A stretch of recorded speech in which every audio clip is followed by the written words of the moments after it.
Cette semaine, je vous emmène en balade à Falaise, une ville incontournable de l'histoire de France et de Normandie, puisque c'est ici même que naquit Guillaume le Conquérant.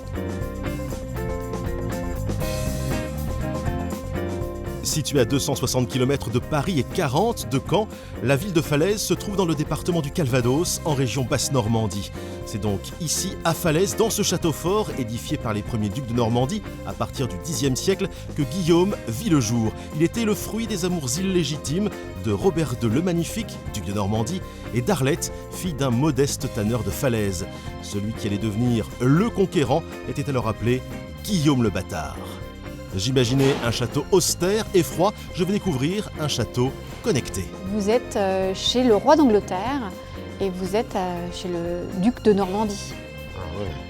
Avec Céline, je vais réaliser un rêve d'enfant. Je vais avec elle remonter le temps et me balader au milieu des vitrines de Noël des grands magasins parisiens du début du XXe siècle.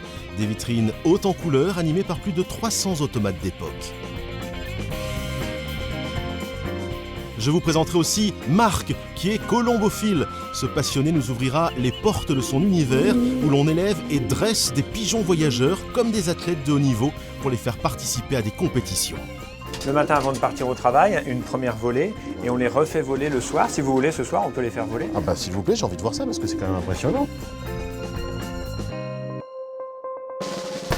Je vous emmènerai à quelques kilomètres de Falaise, à Saint-Germain-le-Vasson, au carreau du Livet, à la découverte d'anciennes mines de fer. Gérard, un ancien mineur, me fera visiter ce qui est devenu aujourd'hui un musée pour me replonger dans l'ambiance des mineurs de l'époque. Je descendrai sous terre avec lui. Ah, ça bouge, hein, c'est...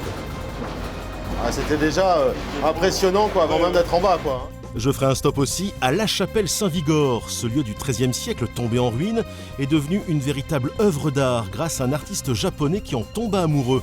10 ans de travaux et de restauration pour faire de ce lieu insolite une étape pour qui visite le temps d'un week-end Falaise et ses environs.